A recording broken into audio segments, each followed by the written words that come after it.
Nação Urubu 81. Hoje é uma boa tarde, né? Ainda não passou das 18 horas. Mais um convidado ilustríssimo, ilustríssimo. Não fez história somente no Flamengo. Fez história, pô, o primeiro a chegar. Nunca vi um convidado tão pontual. Tão pontual. O primeiro a entrar na live, hein? Isso nunca aconteceu. Para você ver o comprometimento desse homem, ó. Grande Sebastião Lazzaroni. Sebastião Lazzaroni, grande treinador, um monstro sagrado do futebol brasileiro e mundial. Quer saber por quê?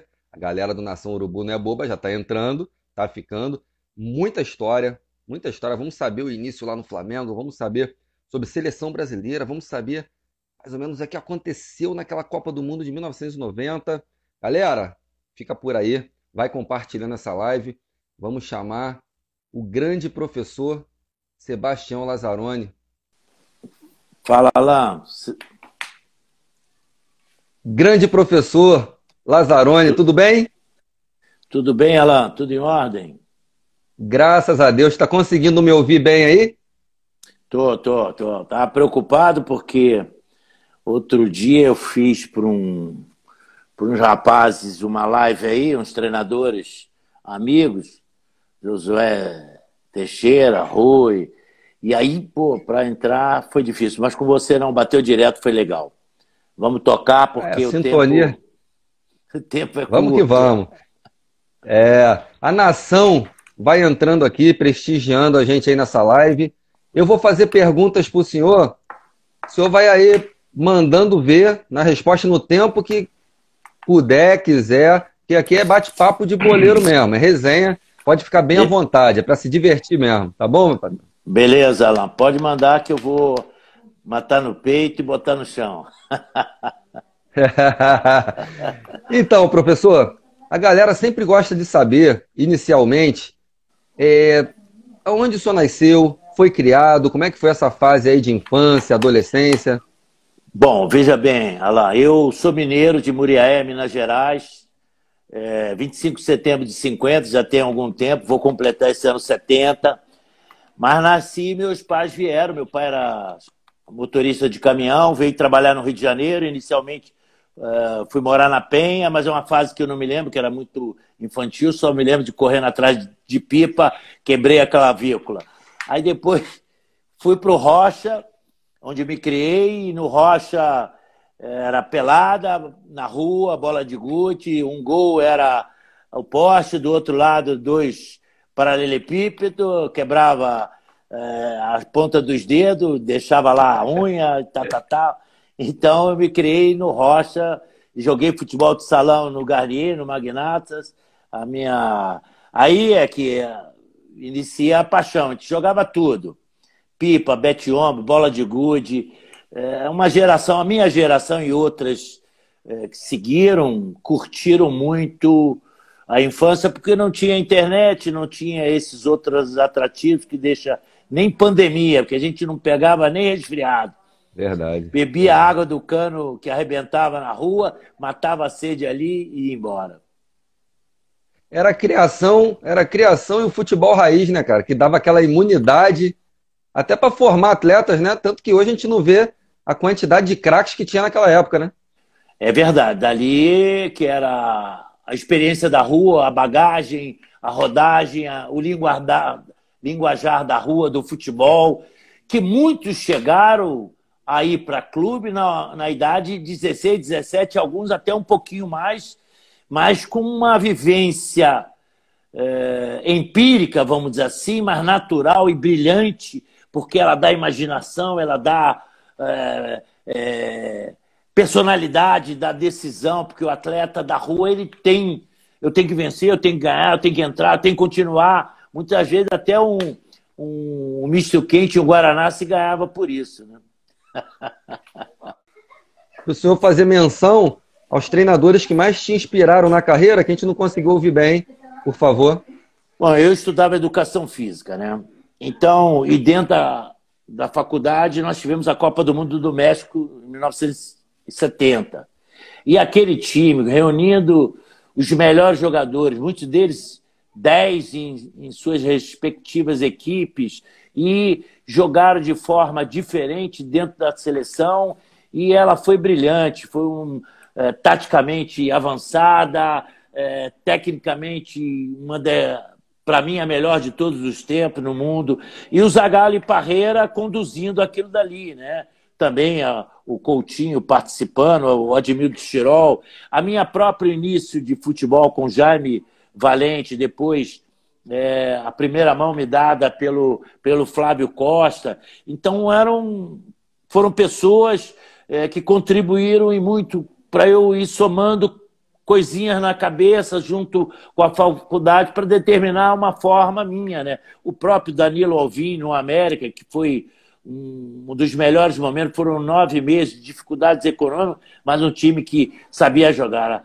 Orlando, Geraldo, Álvaro, Ivo, Braulio, era um time também de qualidade. E o Danilo, muita gente ali malandra, vivida, dificuldades fora do campo, mas que dentro do campo rendia. Então esses Zagallo, Parreira, Chirol, Coutinho, Paulo Amaral, ajudaram, Flávio Costa, ajudaram muito na minha maneira de ser, de pensar futebol.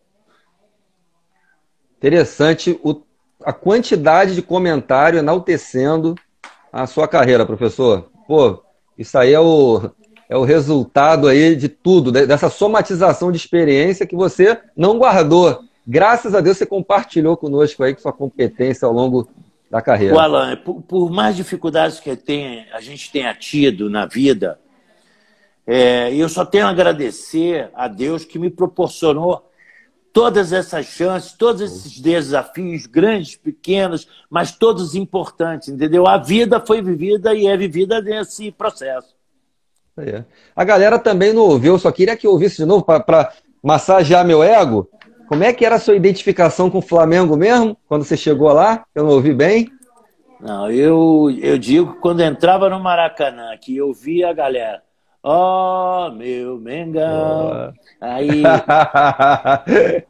E olha muito que eu passei bom, né? Por grandes clubes, seleção. Não é fácil, não. Não é fácil, não. Mexe mesmo com você.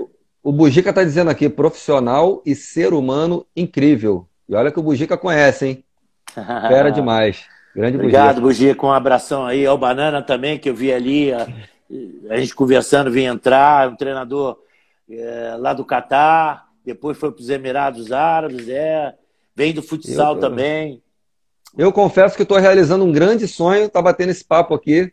Né? Uma pessoa que eu sempre admirei muito profissionalmente. E, inclusive, queria só que o senhor falasse, para a galera que não ouviu da primeira vez que a internet estava girando, quando o senhor chegou lá no Flamengo, qual o time que estava se formando? Quem que o senhor pegou lá no início de carreira? Quando eu estagiei, a geração de Zico Geraldo, juniores, Vanderlei, Dudu, Jaime, principalmente de ponta, o 10 da Gávea, com o Geraldo, Rondinelli, então Cantarelli, é uma geração vitoriosa. Depois, quando eu passei preparador do Júnior, Adílio, aí coordenador, a chegada do Leandro, quer dizer, a vida me proporcionou grande chance. Contribuí muito também na carreira do Andrade, então convivi com o Léo Júnior, Léo Virgildo, então Nunes, e por aí vai, grandes feras. O próprio Vanderlei, treinador, né? O Vanderlei, próprio Carlinhos, era lateral. Carlinhos Violino. Quando eu me exerci o cargo de coordenador da base, eu o convidei para ser diretor, ser técnico do infantil do Flamengo. Então, quem dá a primeira chance ao Carlinhos sou eu, que era meu ídolo no meio-campo. Que isso, jura, Figura cara? Que carimbada, legal, cara. Carlinhos e Nelsinho. Caramba, então, o Carlinhos chegou cara. E foi dirigir o infantil, aos domingos de manhã. A vida é tão bacana que eu, às vezes, ligava para ele, Carlinhos, que ele morava ali do lado da Gávea, na Bartolomeu Vitor. Carlinhos, vem que tá tudo pronto, só falta você dar a pré-eleição para a molecada e ir para o jogo. Imagina. Rapaz, o mais querido do mundo, o grupo, tá fazendo uma pergunta legal aqui. Fala. Dizem que o Geraldo Assoviador, cara, tinha um potencial fora do comum. Inclusive, tem alguns que dizem que poderia ser um novo Pelé. É isso mesmo tudo? Jogava muita bola? Era função diferente. Geraldo era um fora de série. Geraldo era de uma técnica, jogava de cabeça em pé, não olhava para a bola, tocava de 3D, virava essa do Ronaldinho Gaúcho, que esse cara caracterizou mundialmente, de dar um tapa e olhar para o lado. Ele já fazia nos juniores. Ele, bem precoce, subiu para a equipe junto com o Zico e era convocado para a seleção brasileira. Entendeu? Então era um jogador fenomenal. Só para você ter ideia, eu não viajei com aquela excursão e uma das vezes, dando treino aqui, ele aparecia de novo, rapaz, tu não vai ser operado? Não, fugi, saí, não quero não. E naquele dia ele acabou ficando na mesa de cirurgia. E para você ter uma ideia, eu e o Serginho, enfermeiro, trocamos a roupa dele, já falecido, lá na sede do Morro da Viúva. Caramba. E tempos depois, eu conheci o irmão dele, que era pai do Alves, zagueiro da seleção portuguesa. Se radicou em Portugal, o irmão do Geraldo, e contribuiu também com o Alves, um zagueiraço, que tinha alto, como era o Geraldo, muito alto. Mas o Geraldo, às vezes, à noite era um problema, quebrava à noite, algumas, vamos dizer assim, amizades fora do campo que levaram a ele num caminho, e a infelicidade aí de um acidente numa cirurgia tirou ele precocemente do nosso meio. Quantos anos no total de Flamengo o professor tem? Eu fiz quase uns 10 anos, porque daquele estágio em 72, depois voltei em 75, fiquei 75, 76, 77, 78, 79, 80, 81, saí em 81, voltei em 85, fiquei 85, 86 e parte de 87.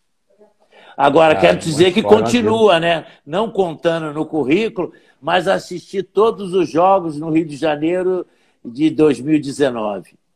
Sério? É mesmo? Todos. Caraca, mano. Pô, muito maneiro. Mas é daquele que fica quietinho, analisando a tática, ou é daquele que dá aquele estoquinho no ar? Não, eu mais comedido, treinador, a vida. Ah, isso aí. Entendeu? Porque amanhã a gente pode estar do outro lado, e isso aconteceu até comigo dentro da minha carreira. Em 86, 85, que considero ali algumas coisas marcantes na minha vida, eu assumi interinamente. Era um campeonato diferente, campeonato carioca era no segundo semestre, então eu fui assumir já correndo o segundo turno, e ali terminava praticamente o ano, e interinamente fiquei, aí acabamos ganhando a Taça Rio e decidiram o campeonato. Em suma, então depois em 87 eu saí pro mundo, passei 25 dias no Guarani e acabei voltando pro Vasco, né? Aí eu fui o carrasco do Flamengo 2 anos. Verdade. Mas em mostrando 86 você ganhou o Carioca pelo Flamengo, não foi? Ganhei 86.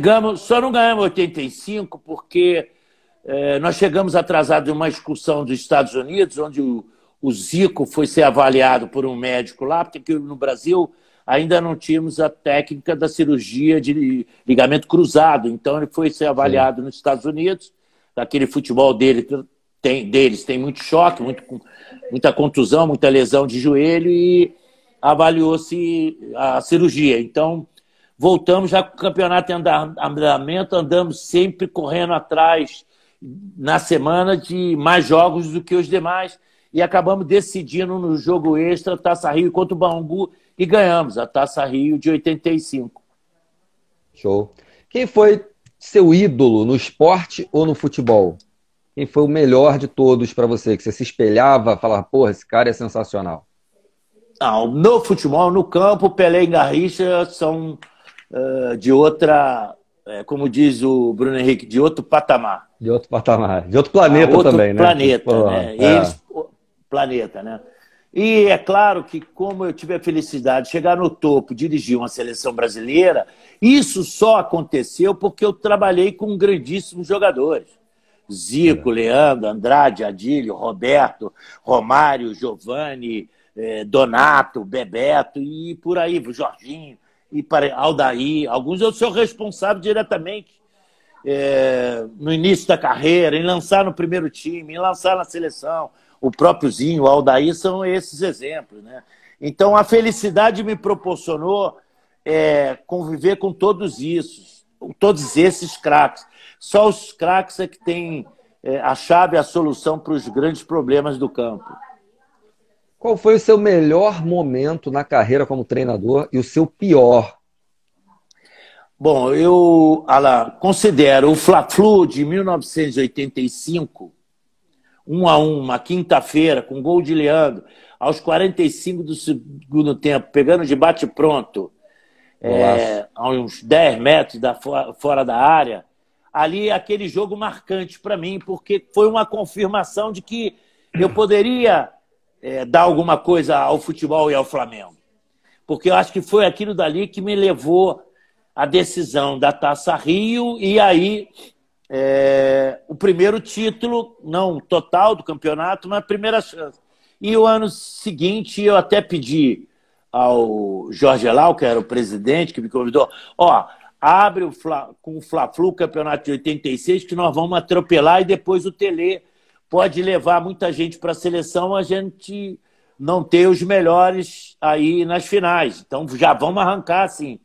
Então aquilo dali foi marcante. E é claro, quando você chega à seleção brasileira e tem a possibilidade, depois de muitos acidentes, muita porrada de cá, porrada de lá, resultados negativos, dar a volta por cima, se reinventar e ganhar a Copa América de 89 é uma coisa marcante na vida de qualquer pessoa. O Campeonato do Flamengo de 86, o Campeonato do Vasco de 87, 88 e a Copa América, isso foram momentos marcantes. Mas eu considero também todos os outros com menor felicidade, com menor resultado, também importantes.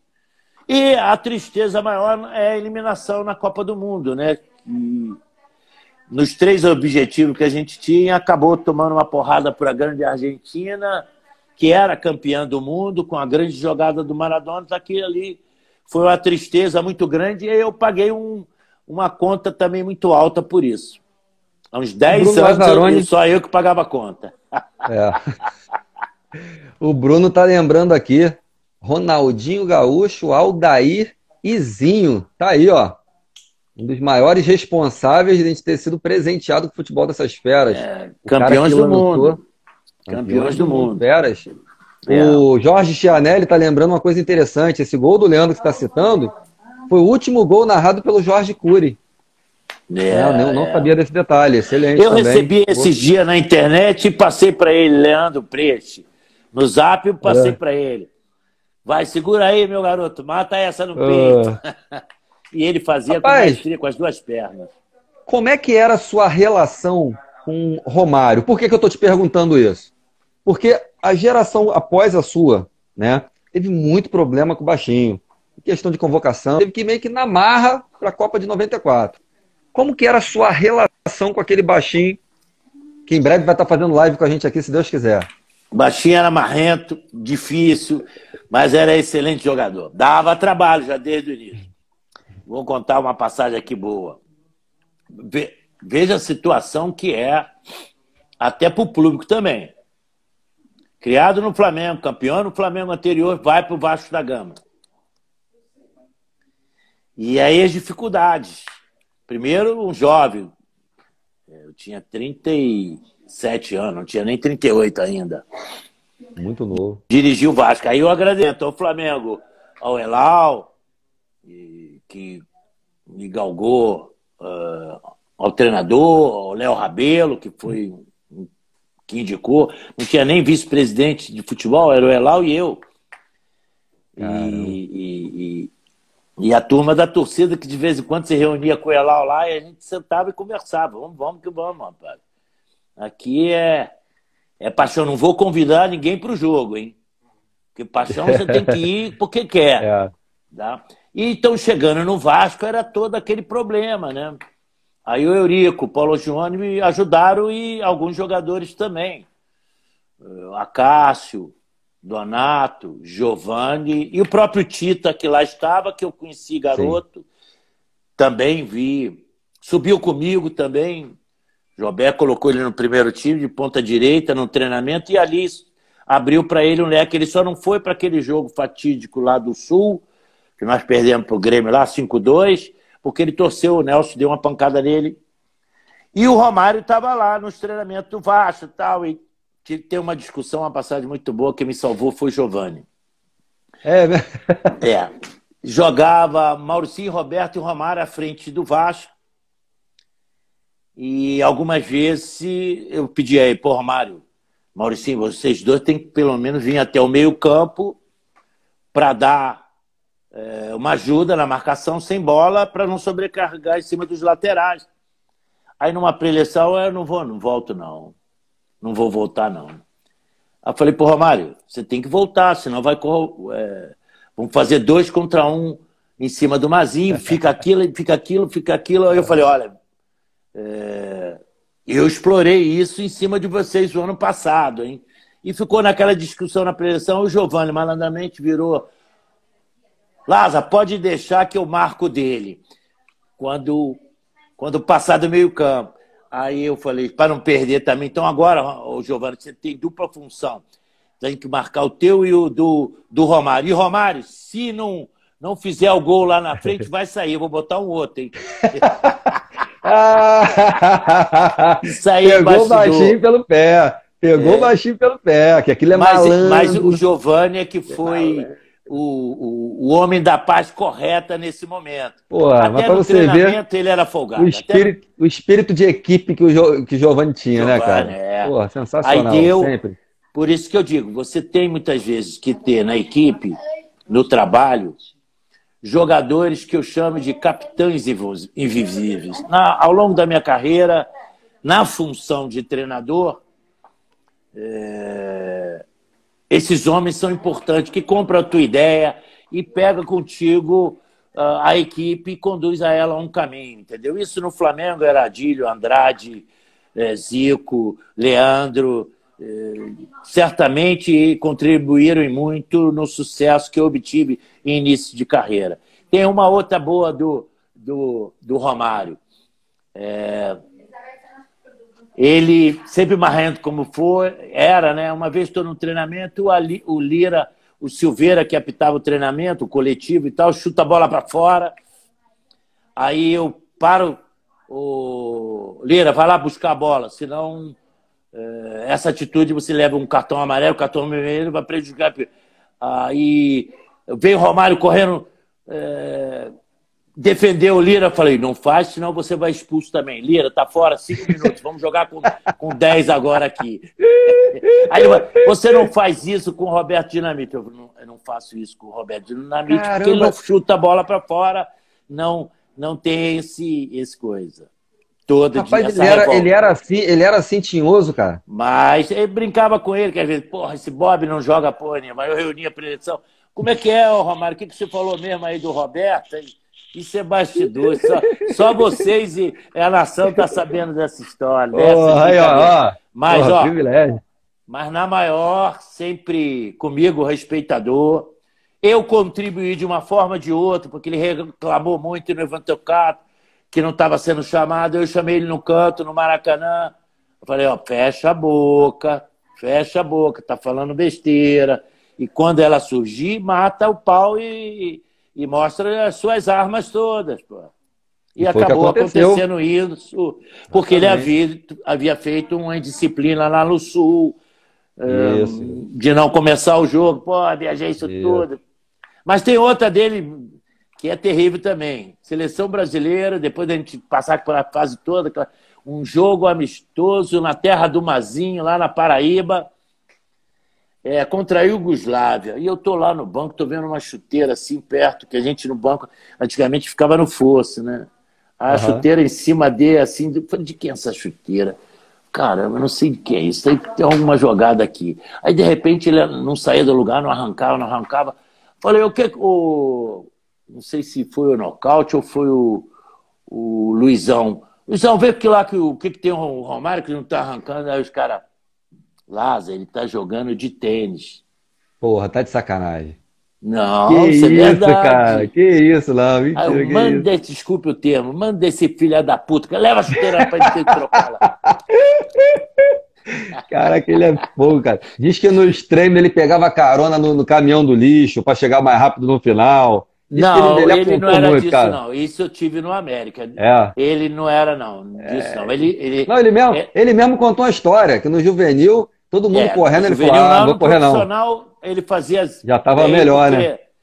porque a gente ia naquela época ia muito para a praia terça-feira, quando a semana era longa, e soltava eles num lugar e vinha embora. Não tinha triciclo, não tinha PM de ver Não tinha na como, praia, né? não tinha que chegar. Pô, Mas se der uma brechinha. ele sempre foi, apesar de não gostar muito do trabalho físico, ele sempre foi muito privilegiado. Ele tinha um organismo muito bom, tinha uma impulsão. Veja na seleção, naqueles testes de força, eles empatava com o Tafarel em potência, para ver a capacidade dele. E ele também, porque isso é do grande jogador, né? Ele sabia os atalhos, ele via como o Zico também, como o Leandro, com antecedência todos os fatos, e se tornava nesse atalho que eles encontram a ação que era difícil numa ação simples. Ele não bola perdida que ele sentia que não tinha lucro, ele não ia também. E depois, com o tempo, passou a ser o 9, porque no início da carreira ele é um segundo atacante de lado para dentro, né? Depois se transformou no 9 mesmo, na fixação em 89 na Copa América, e que nós ganhamos com a dupla genial, talento, criatividade, improvisação, poder de decisão, gol, Bebeto e Romário.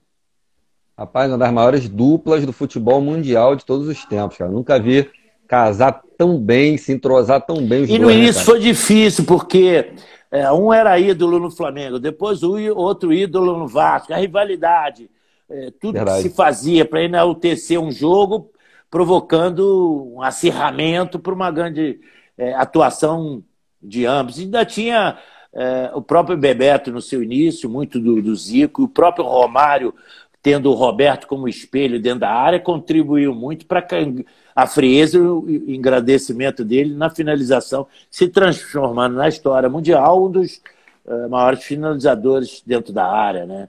E o Zico Talvez na até o maior. iniciativa, na atitude. Você nunca pegava o defensor, os marcadores, dificilmente pegava o Zico por trás. As lesões dele sempre foi de frente, porque a família, tanto ele como o Edu, tinham essa característica de girar antes da bola chegar. É verdade. Então já está de frente para a ação do gol, que era o objetivo maior deles. Vencemos em 89 a Copa América de forma, vamos botar assim, perfeita. Tudo deu certo. Porra, deu gosto ver aquela seleção jogar. Aquele cruzamento do Mazinho na final, o gol do Romário também, histórico, maravilhoso, show de bola. Aí chega a Copa de 90, né? E junto com a Copa de 90, vem uma série de questões, vem polêmicas, vem um montão de coisa. Eu separei algumas perguntas aqui da Copa de 90, que eu acho que a galera até hoje guarda algumas dúvidas, e a gente vai estar perguntando aqui algumas coisas. A primeira... Diga. Essa polêmica que houve, que, porra, até hoje se fala nisso, cara. A questão do Neto. O Neto até hoje se contorce porque ele não foi convocado na Copa de 90. O João Paulo também jogava muita bola naquela época e não foi também, que era do Guarani, se eu não me engano. Mas o Neto até hoje ele fala nisso, tal, que poderia ter ido, papapá. A pergunta que não quer calar, por que o Neto não foi na ocasião e se você se arrepende, se hoje, com a cabeça que você tem, você levaria o Neto? Eu não vou ser grosso, dizer que o Neto não joga porra nenhuma. Não vou ser grosso. Mas o Neto teve uma passagem aqui pelo Bangu. Entendeu? O Neto teve uma passagem aqui pelo Bangu e a vida preguiça dele fora do campo não era condizente. E eu, no início dos trabalhos na seleção, por impedimentos de não ter um calendário e muitos atletas já no exterior, nós iniciamos um trabalho com só atletas no Brasil. E alguns deles se mostraram aí ainda verdes, não maduros, para chegar ali naquele momento tá vestindo. Por que eu estou dizendo isso? Por exemplo do Raí, do Zinho, do Aldair e do próprio Neto também. Desses, só o Aldair, que para mim era fora de série, acabou ficando. O Neto teve poucas chances, mas teve. Mas muita da carga era pelo seu comportamento fora do campo. E um jogador de uma dinâmica pequena excepcional na bola parada, no tiro de canto, nas faltas laterais, nas faltas frontais. E acabou tendo, depois de um brilhante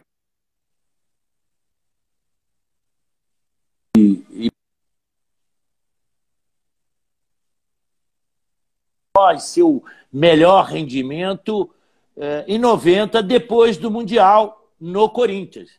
Então eu não via o Neto com toda essa capacidade dinâmica, mobilidade, a exigência que já naquela época se iniciava de ter uma intensidade e um rendimento alto para os jogadores. Então eu não via ele com essas condições. E a partir do momento que ele foi para a televisão, tornou isso sendo um cartão de visita dele. Ou seja, o Neto era o foda, era o fera, eu fui injustiçado. Aí eu faço a pergunta para você e para a nação rubro-negra. Eu errei. Mas antes de mim, quem convocou o Neto? Depois do Lazzaroni, quem convocou o Neto? Quem levou o Neto para a seleção? Pô, é uma estrela, um balão japonês? Subiu e apagou? Um balão japonês, tá aí um termo bacana. Um balão japonês.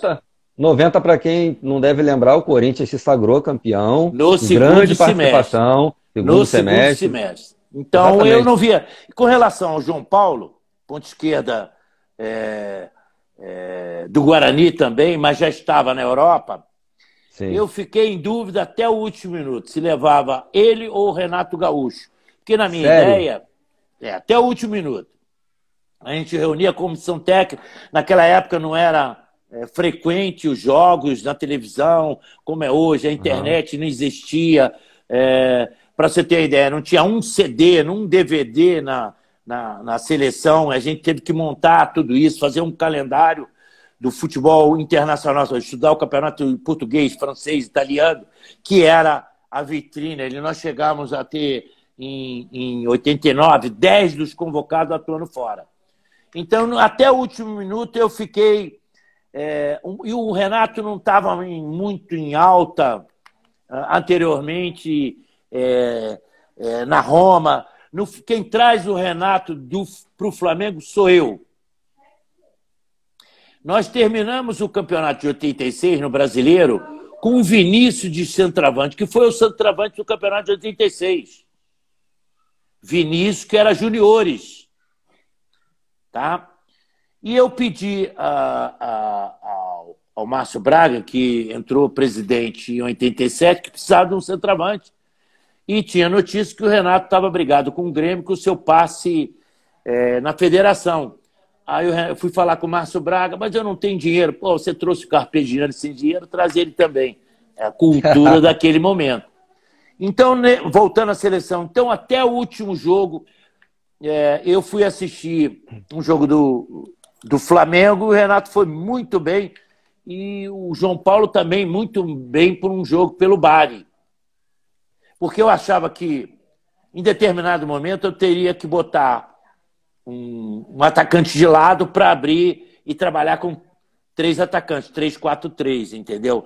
E era um desses que eu escolheria. E acabei optando pelo Renato, que não teve aquilo que poderia ele ter dado pela sua grande capacidade, mas fiquei em dúvida entre ele e o João Paulo. Foram as únicas dúvidas. Em cima da comissão técnica, a gente discutia sempre, formando assim as opções para cada posição ou função. Goleiro, lateral, zagueiro, meias, e aí sim ia. Então, por isso do Neto não, e por isso do Renato sim. Referente ainda à Copa de 90, 89, nós tivemos essa dupla fenomenal que se falou, Bebeto e Romário, que dispensa comentários do que eles fizeram em 89 na Copa América. Hoje, Chega a 90? Hoje, sim. Na época, questionado. Pô, é bairrismo. Dois pequenininhos lá na frente. Mas aí os caras mataram a pau na prática. Até A aquele partir do momento de... gol de voleio histórico que o Romário ajeitou pro Bebeto. Foi contra a Argentina, se não me engano. Porra, aquele isso golaço. aí é quarta de final, porque era forma diferente, classificou, viemos aqui para o Maracanã, passava e ia para frente. Então pegamos a Argentina no primeiro jogo, 2-0, Bebeto e Romário os gols. E lances bonitos, lances criativos.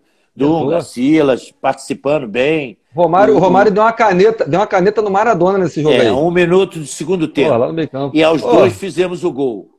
Aí, olha como é que o homem tá caminhando. Tá ruim. Quantos anos, professor? Vai fazer um montão agora. Você quer de futebol, da Copa ou de idade? Pô, mano, eu tô com 40, não lembro nem que eu almocei ontem, filho. Tá de porra, fera demais. Inclusive, tá passando agora, nesses momentos especiais, a Copa América de 89. Se não me engano, hoje vamos ter Brasil e Paraguai.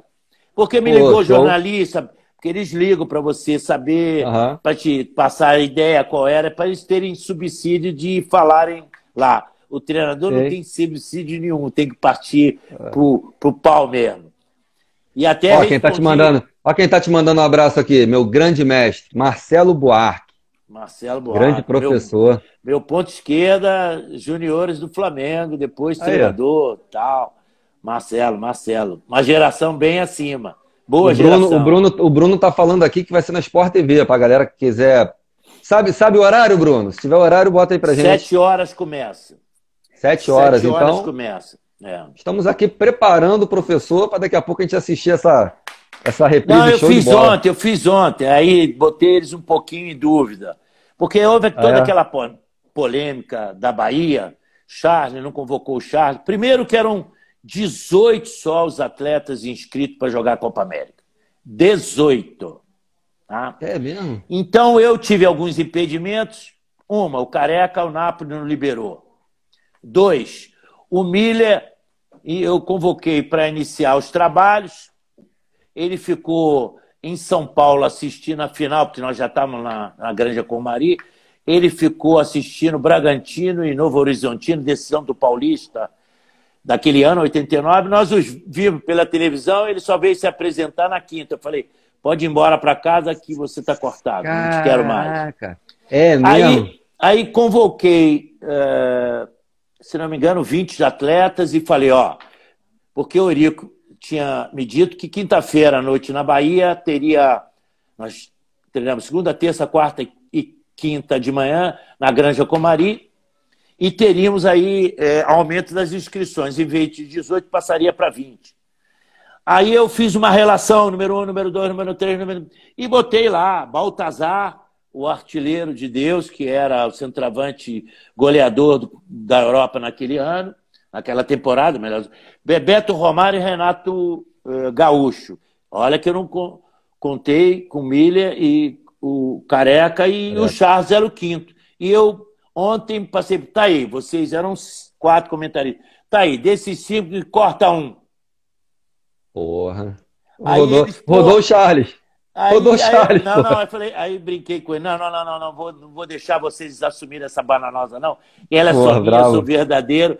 Vou ficar. Eu não convoquei o Charles. Eu fiquei com Bebeto, Romário, Baltazar e Renato Gaúcho, que joga muito jogo. O Renato entra contra a Argentina, o Baltazar faz gol contra a Venezuela. O campo de Salvador, que era uma merda, não tinha como fluir nenhum, jogar um bom futebol ali. Se você olhar todos os resultados ali dos jogos, era muito duro, muita chuva, muito lameado, buraco. Infelizmente não deu. A sorte nossa foi sair para Recife, e ali veio a dupla leve e solta e goleadora, Bebeto e Romário. Dali inicia essa caminhada que terminou para eles com a conquista do título de 94, campeões do mundo. Parabéns a eles. Pô, sempre, cara. Muito marcante na história. 90, eu até acredito assim, queria até contar com a sua sinceridade nesse sentido. O Bebeto e o Romário, se não tivessem sofrido lesão antes da Copa seriam os titulares na Copa de 90? Porque os titulares foram os mesmos da Copa de 86, Careca e Miller. Né? Mas tiveram lesões, né? Alan, aqui você é jovem, estava nascendo, né? É verdade, verdade. Então, nós tivemos, infelizmente, muitos problemas na seleção. Mas quando veio a Copa América, nós encontramos o time, achamos a situação. Achamos a coesão, a unidade, o jogo, a forma de jogar ficou ali superado, aquela incerteza de 3 zagueiros, 5 no meio campo, 2 atacantes, atrapalhar para os atacantes. Então, Bebeto e Romário fazia parte do pensamento inicial. Mas só que na sequência, depois de classificado, depois das eliminatórias, todo o problema do jogo lá em Santiago, do jogo de volta da Rosemary, o foguete, imagina Rojas, passar... Né? Imagina passar pela minha cabeça, com 38 anos, que o Brasil podia ficar fora do Mundial e eu sendo responsável. O que eu ia fazer da minha vida? Eu ia ser motorista de caminhão disfarçado, desculpe aí, nada a ver com a região, ia ser motorista de caminhão disfarçado lá no interior do Piauí, porque estava fodido, né? Não. Porra, imagina. É verdade. Aí voltando, depois de tudo que conseguimos, a Copa América, a classificação, 45 dias antes da Copa, o Romário quebra a perna e o Bebesso passa a ter uma série de lesões musculares, encurtamento, que a gente não solucionava. O próprio Aldair, ele vai jogar, já dentro da preparação na Itália, ele vai jogar um jogo pelo Benfica contra o Milan, a Liga de Campeões, que o Milan ganha de 1-0, gol do Hager, se não me engano. Ele volta com dores no joelho e o Aldair não joga a Copa. E ele era titular. Os 3 zagueiros da formação da Copa América eram Aldair, Ricardo Gomes e Mauro Galvão. Então, Bebeto e Romário, e também o Silas, como ficou sem clube, perdeu um certo ritmo e eu acabei optando pelo alemão e perdemos um pouquinho ali da mobilidade que tínhamos ganho na Copa América e acabamos sendo eliminados para o melhor jogo que nós fizemos, mas caímos naquela máxima do futebol. Verdade. Quem não faz acaba levando, porque é seleção, é nível alto, eram os campeões do mundo, tinha o Maradona, que era ensaboado, era difícil, é um dos maiores na história do futebol mundial. Então, foi isso aí que aconteceu. Bebeto e Romário não jogaram a Copa e vieram a se consagrar, repito, em 94. Show de bola. Quem está te mandando um abraço é o Sérgio Soares. Prazer em ter trabalhado contigo no Meu líbero, meu zagueiro, treinador hoje. Fomos campeões lá no Al Hilal da Arábia Saudita. Onde eu passo, a gente belisca alguma coisa lá. Sempre tem que ter, tem que ganhar, né? Tem que sempre até parou beliscar alguma coisa. Porrinha, tem que ganhar, filho. Passar Dá um abraço pro Sérgio aí. Aproveito também essa abertura aqui ao Sérgio. Agradecer todos os preparadores, os assistentes que trabalharam comigo, Luiz Henrique, Nelsinho, Carlito Macedo, Luiz Flávio, profissionais, Celso Nogueira, profissionais que contribuíram de muitas formas para o meu crescimento, assim como jogadores na vida e na carreira. O Bruno levantou aqui, estava até no script aqui, mas vou seguir o que o Bruno está falando. Ele relembrou maneiro aqui a água batizada, cara, que o Maradona depois veio falar. Você soube alguma coisa depois disso, cara? Você é caô, é conversa fiada? Não, é verdade, é verdade. Quem bateu Sério, Lazan? É verdade, é verdade. Quem bateu com a língua nos dentes foram eles. Porque, na realidade, o que aconteceu? No intervalo do jogo, Brasil e Argentina, o Branco me procura e falou: pô, professor, eu estou com, de vez em quando, girando a cabeça, tendo um branco, fazendo não um paralelo com o nome dele, estou tendo um branco e tal. Eu chamei o doutor Lídio, dá uma examinada aqui no branco, porque ele está... Mas como é que começou isso? Não, eu fui beber a água da Argentina, o massagista me deu, a partir dali, porque ele... Falei, puta que o pariu, você, desculpa o termo, Alan, você experiente pra caceta, vai fazer isso do inimigo nada, só o futebol, tudo, porque eles vão E aí passou, nós acabamos, o doutor examinou ele, ele voltou para o campo e ele falou isso, eu falei isso pós-jogo, mas não tinha doping, não tinha isso. Ele ficou só como o lamento do perdedor. Mas ela Caraca, aconteceu. mano. E tempos depois, naquele programa televisivo, eles riam pra caramba. Num jantar depois, eles falaram com Bebeto, Zico, se não me engano, que tinha água. E eu pergunto, foi só para aquele jogo contra o Brasil e os outros? Porque aquela seleção avançou também, Perdeu que para a Alemanha jogava na por uma final. bola. Era uma grande É, seleção, mas jogava por uma bola. é verdade. Uma grande Verdade. jogada do Maradona. Então existiu realmente a água batizada e nós caímos no golpe do Boa Noite Cinderela.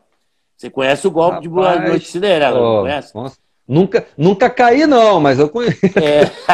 É o golpe Eu da conheço. noite, né? Porra, Principalmente da Night, carioca, é. que Isso aí, dá um comprimido na bebida lá, o cara paga, levam tudo já dele e era. vai embora. Isso aí. Então tomamos Rapaz, o Boa Noite Cinderela.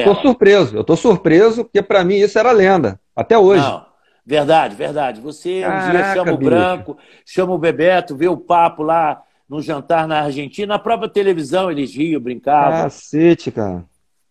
E Pô, eu cara, amanhã vou falavam muito. amanhã vou Ah, fazer uma live para Argentina. Mas é verdade, eu sou verdadeiro. aqui, ó, o Bruno tá falando uma coisa que tem filmado. O jogador da Argentina ia beber na mesma garrafa e o massagista não deixa, cara. Mas Caraca, eu isso tô virou. pasmo. Mas nós perdemos para nós mesmos. Nós não fizemos os gols, as lesões, contusões e algumas coisas internas Cara, que mas foi feito aí um caderno de comportamento para 94, porque tudo aquilo que nós vivemos, a dificuldade em acertar a cor, a direção, os jogadores, nós, as lesões, tudo isso contribuiu. Então, ficou uma memória, nós procuramos deixar uma memória daquilo, todo aquele processo que nós vivemos, porque todos nós que entramos, chegamos para a seleção, eram boizinhos novos em termos de seleção, em termos de Copa América, em termos de eliminatórias, em termos de Copa do Mundo. Então, deixamos ali uma memória. O Américo catalogou todo o trabalho que nós fizemos, todo o que nós obtemos, o Jairo Santos também, com a parte de estatística, de tudo aquilo que foi o processo, esses problemas todos de comportamento, de viagem e tal, de horário, fuso horário, adaptação, jogadores no exterior, quanto tempo tem para convocar. Era uma época diferente, nós não tínhamos data FIFA. Então, tudo isso foi nossa contribuição para a Copa seguinte. o pessoal diz, né, até hoje, o pessoal fala que era um grupo muito difícil de administrar. Como é que eram os bastidores? Realmente era complicado ou também é lenda? Não, é complicado, não diria que é um processo natural. Você tem cada um ali 22, 23 jogadores que são feras, ídolos, craques em seus clubes. Em pouco tempo formar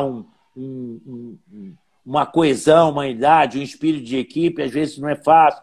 Tem as lesões, chances de repente alguém entrar, outro sair, as escolhas.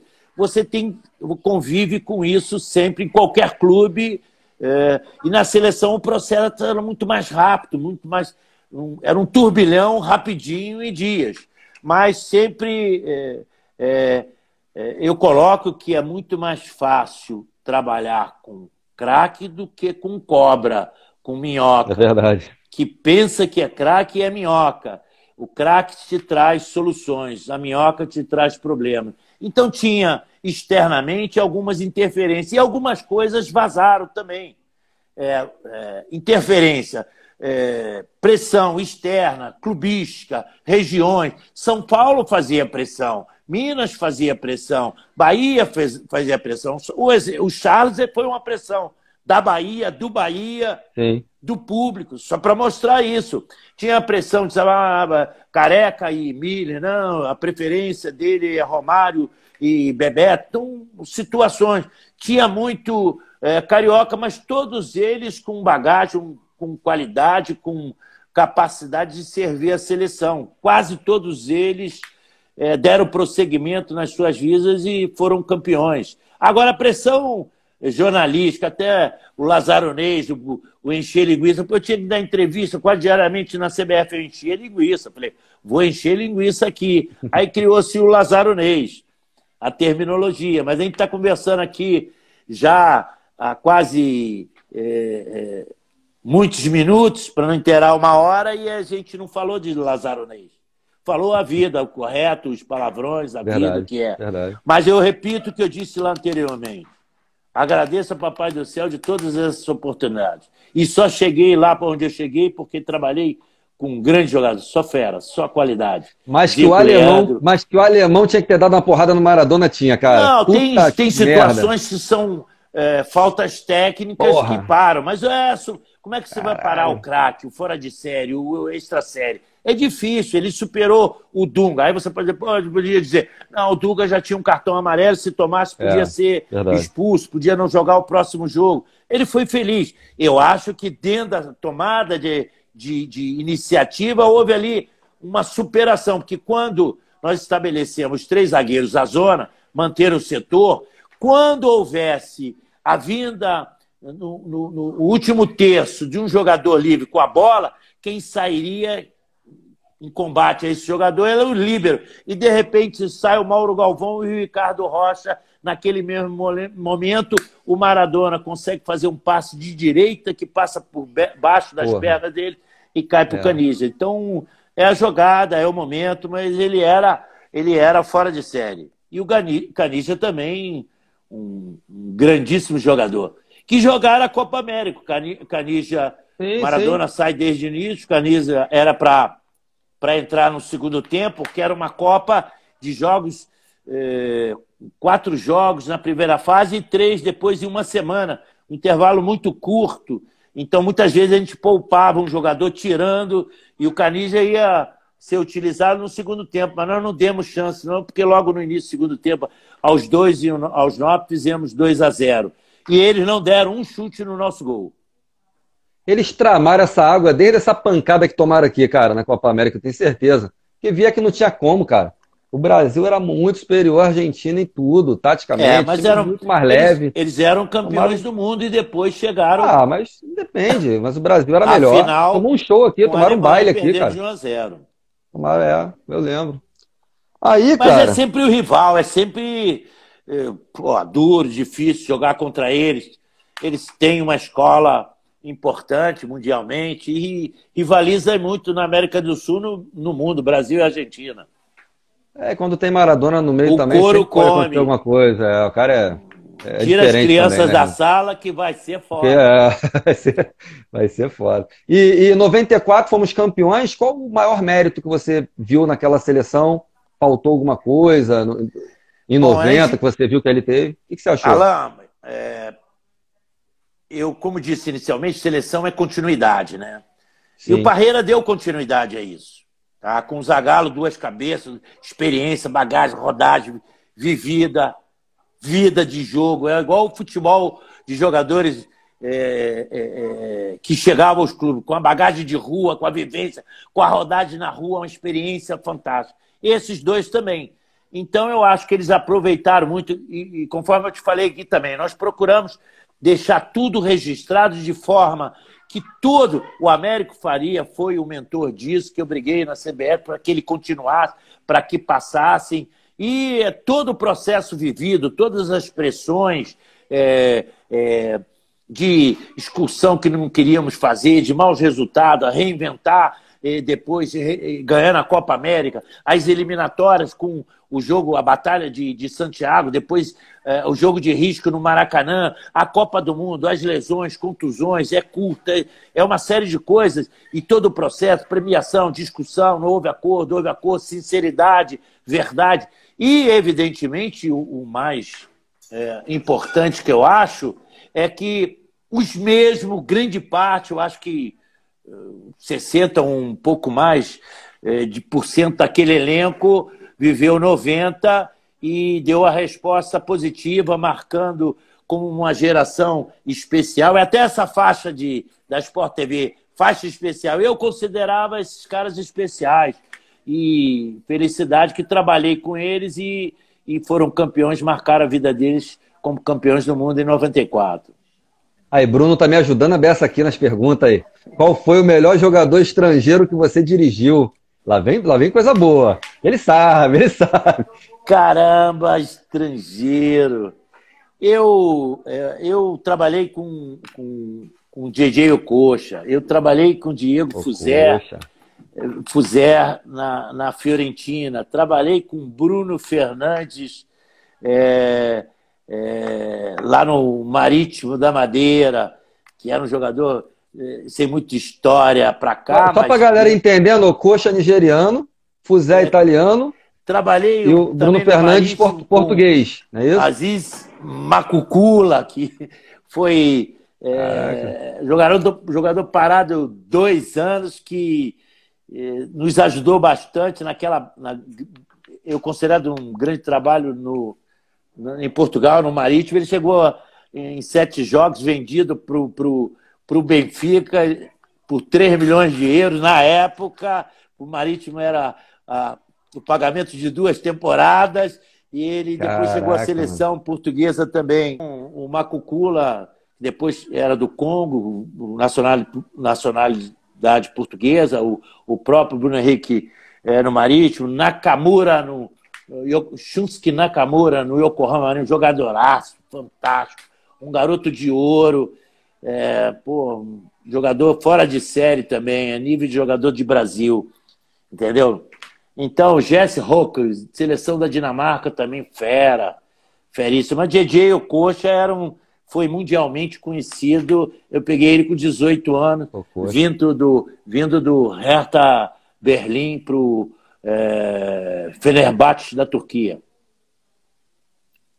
Paz, eu ouvi várias vezes aqui, eu li, dizendo que você sempre foi um treinador acima, com a visão além do alcance para sua época. Então você é um cara que fez escola por onde passou, sempre ousado muitas das vezes.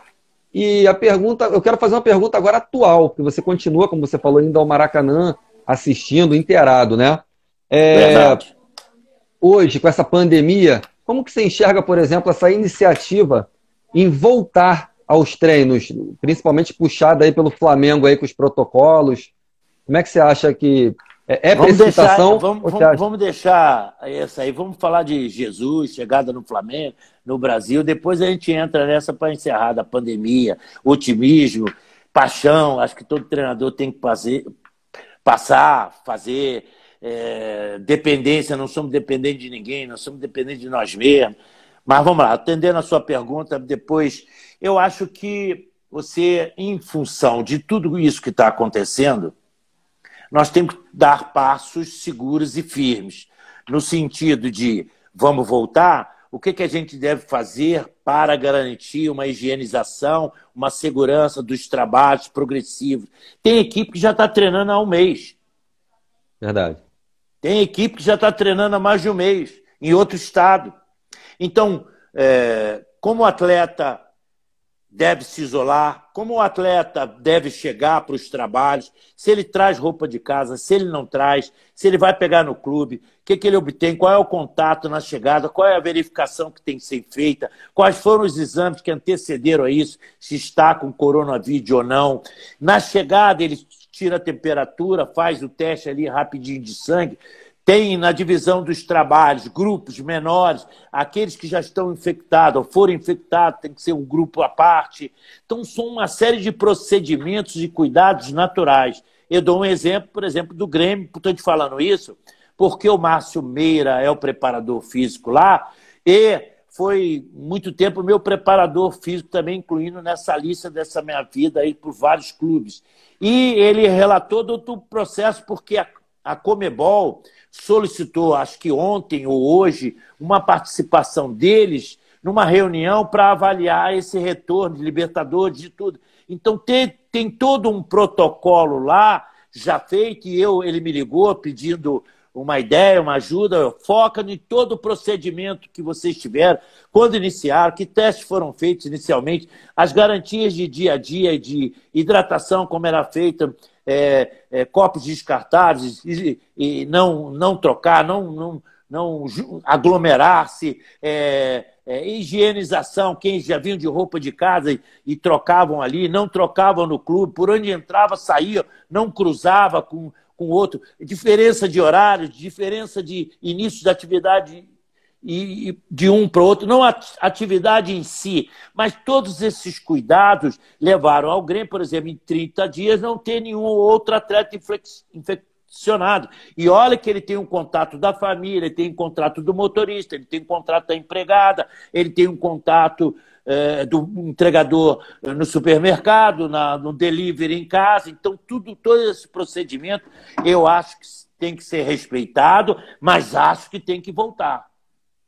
Tem que dar início. Até porque aqueles com mais estrutura ou né? menos estrutura tem que... Sim. Porque senão vai sair atrás. Porque nós já estamos próximos.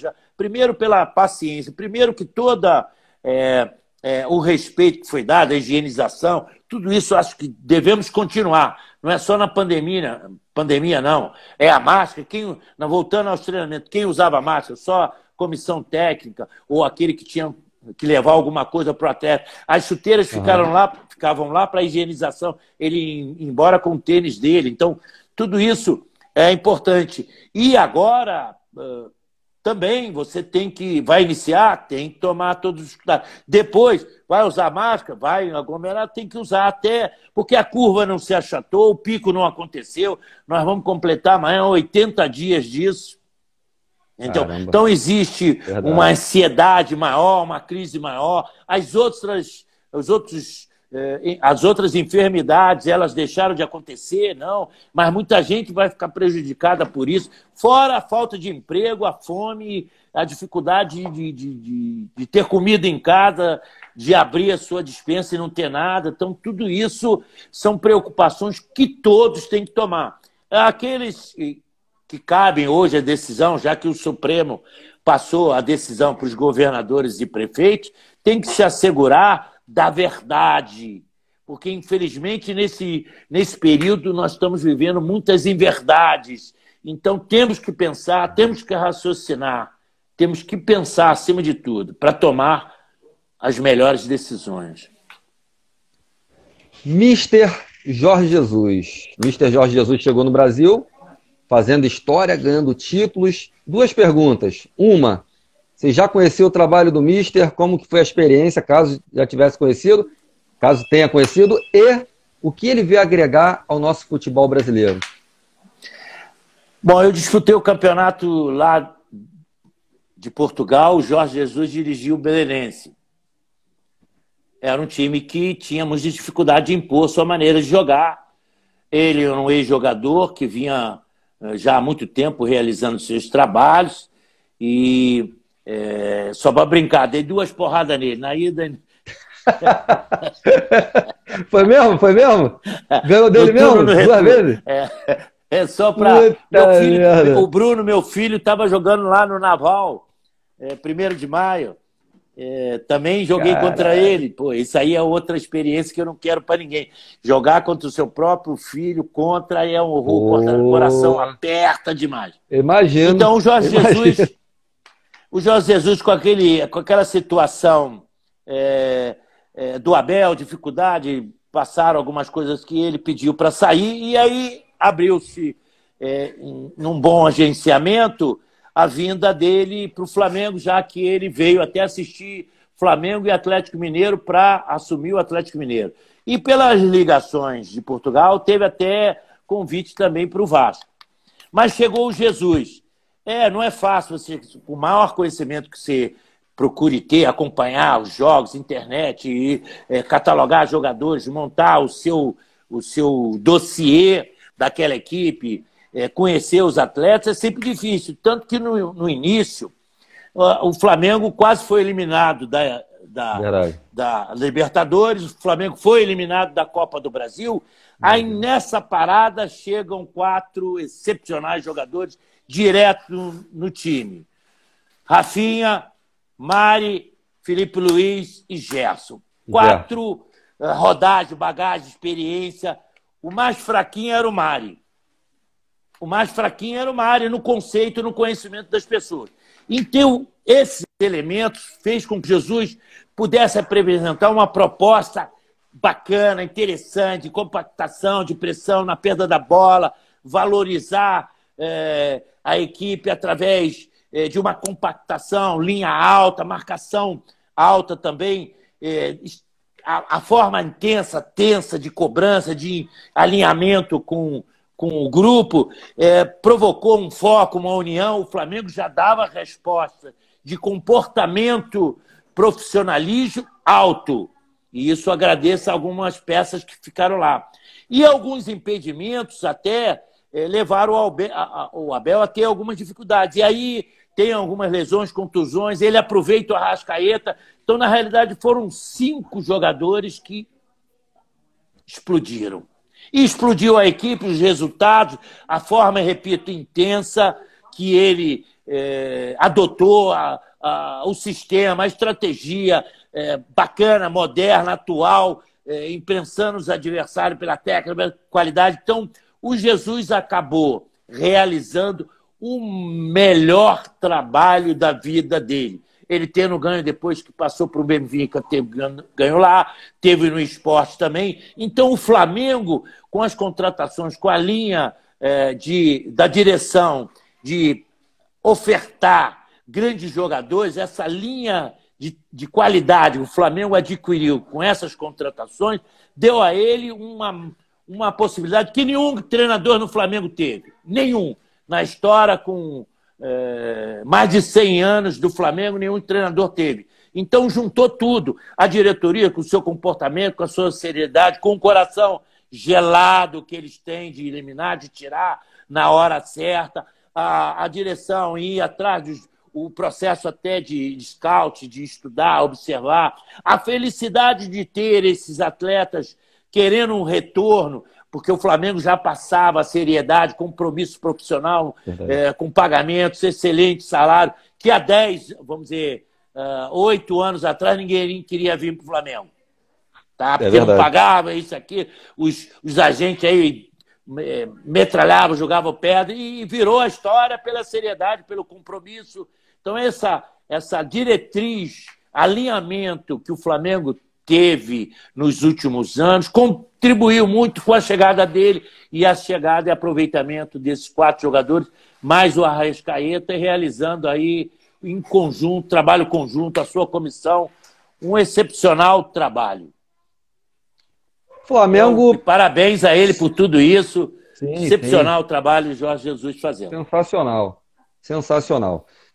O Flamengo foi absoluto no Brasileiro. O Flamengo ganhou a Libertadores com aquele jogo ali, final. Teve dificuldade, mas ganhou uma Libertadores. Não pode tirar o mérito também. Mas a pergunta que não quer calar, hoje com a sua visão macro, que você é uma pessoa hoje, a gente tem que aproveitar o máximo aqui para aprender. Quem no Brasil hoje tem um plantel e uma estrutura que você acha que possa chegar frente a frente com o Flamengo aí, por exemplo, no Campeonato Brasileiro de pontos corridos? Há um tempo atrás, eu diria o seguinte: o Flamengo vai levar, já são uns 5 anos aí pontilhando tudo. Mas, evidentemente, que todo o processo ele é feito no estudo pelos adversários, na conduta, como neutralizar. Está todo mundo estudando. E tem clubes e equipes no Brasil que vão tentar se reinventar, vão tentar criar dificuldades para o Flamengo. O Flamengo viveu um momento muito delicado agora, ou seja, a permanência desses grandes jogadores. Porque muitas vezes, pelo processo de pandemia, dificuldade, não ter receita, não entrar isso, patrocinadores que saem, patrocinadores novos que entram, tem uma série de dificuldades que podem, alheios à vontade de todos os integrantes, ser inserido no processo. O Flamengo está se mantendo fiel, está encontrando aí, usou inteligentemente o craque, o Flamengo faz em casa de forma diferente. Foram os craques da base que deram a base para a contratação desses atletas. Então, a venda de Vinícius Júnior, do Léo Duarte, Paquetá, o Jean Lucas, meio campo, todos, agora o meia Renier Jesus. Então, todos esses, o craque Flamengo fez em casa, foi usado de forma diferente, não diretamente dentro do campo, mas dando a possibilidade de trazer um Gerson, de manter um Everton Ribeiro, para mim, que é o fora de série, é o cabeça pensante, é o craque do Flamengo.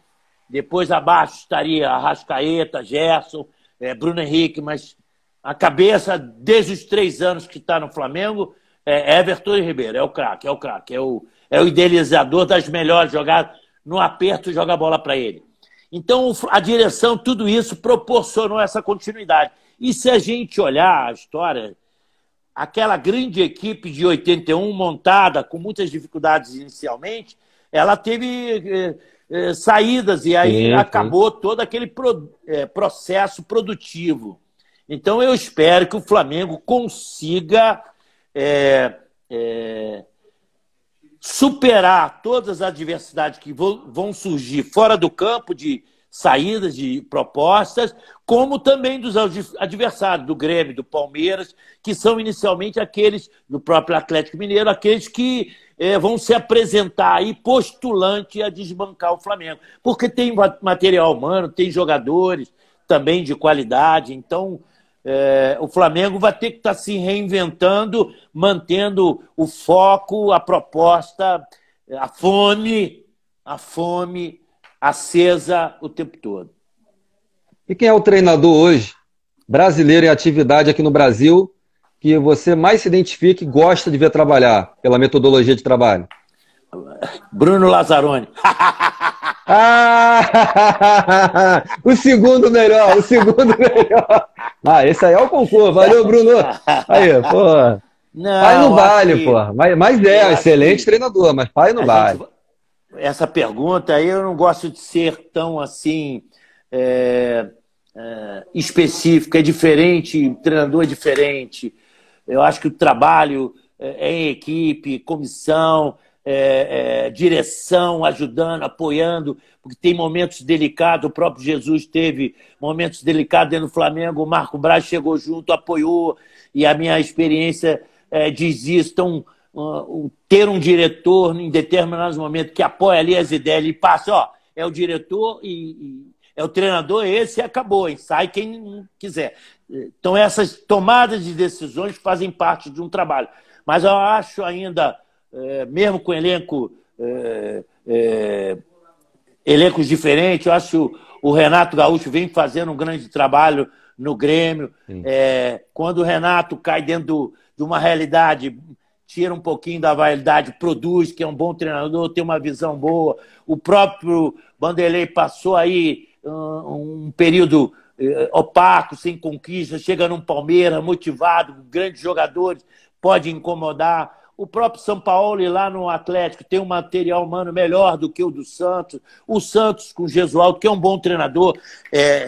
No período que eu tive em Portugal, o Gesualdo era o bicampeão português, superando ao Lazzaroni e ao Jesus, só para dar um exemplo. O próprio Paulo Atuori, novo aí, numa tomada de direção motivado, apesar de ter um elenco com muitas dificuldades. Tem o próprio que saiu do Cruzeiro, que era da seleção. Esqueci agora, daqui a pouco eu lembro. Treinador que daqui a pouco pega um clube aí, vai dar trabalho, entendeu? Mano Menezes, então Mano Menezes tem o próprio Mano. O próprio garoto lá, meu lateral esquerdo do Bahia, que é uma geração boa. O próprio Jair que entrou aí no grupo, é um grupo novo, que vai ainda tropeçar em alguma coisa, mas daqui a pouco vai voltar, vai ativar. Então, acho que tem muitos jovens e veteranos que vão querer ocupar os seus espaços, vão lutar por tudo isso. E cabe ao treinador se reinventar, recriar, estudar o adversário, procurar neutralizar, mas procurar passar para a equipe e formar dela uma identidade para fazer o seu jogo. Acho que todo time tem que jogar o seu jogo. Supera os adversários com isso. O Peçanha tá mandando um abraço aí, ó. Trabalhou no Leão do México e hoje é fisioterapeuta da seleção do México. Peçanha é uma figura ímpar, fisioterapeuta que eu encontrei na minha ida pro Leão do México, e lá ficou, já são mais de 20 anos, e mostrando, agradeço aí o Peçanha, um grande abraço, abraço na família, consolidou família lá, teve na seleção, é um profissional que orgulha a nós brasileiros lá, está representando todos nós. Aí, te fazer uma pergunta aqui, não tem ninguém vendo não, só nós dois, tá? Ó, se você fosse o treinador hoje da seleção brasileira, quais jogadores do Flamengo você acha que tem condições para jogar a próxima Copa? Você trabalharia quem ali? Tem alguém? Ih, tem um monte, um caminhão. Tem mesmo? Tem mesmo? Um caminhão, pá, um caminhão. Eu acho, já falei aí do Everton, admiração. O Bruno Henrique é um jogador, é um cavalo com uma potência que motivado, porra, dá. O Gabigol dentro do Flamengo evoluiu como nunca. O Gabigol até no seu início, indeciso, ainda com Abel, depois com Jorge Jesus, só para ver como é que é, muitas vezes, o limite de um jogador, ele acontece. Aquele gol tomado pelo Flamengo na Libertadores, com a volta do Gabigol lá do lado direito, e ele acabou fazendo a falta que originou o gol, expulsão, uma série de coisas, tá, ali foi um momento decisivo. Então a evolução dele foi enorme, enorme. E passou a formar um trio de ataque, ora, não com os mesmos personagens, mas Gabigol, Bruno Henrique, Everton Ribeiro, Gabigol, Bruno Henrique, Arrascaeta, Gabigol, Bruno Henrique e Rafinha, e Gerson. Então, acho que estou citando aí jogadores que, para mim, vão abrir espaço na seleção, própria evolução, com a chegada do Mari, do nosso zagueirão que veio do São Paulo, Caio. Ele evoluiu muito. No início tomamos gol de cabeça, no início ele saía fora do tempo. Hoje já tem uma experiência, bagagem, foi campeão olímpico, é um marco também para ele na carreira. E a partir do momento que o Mário chegou, a sua produção, a sua eficiência, o seu rendimento é grande, vai incomodar treinador aí da seleção. Os nossos laterais são fantásticos, mas já tem uma idade, então isso... Mas para um tiro curto pode ser um Rafinha, eu acho sensacional, mas acho que Gerson, naturalizar o Arrascaeta, não pode.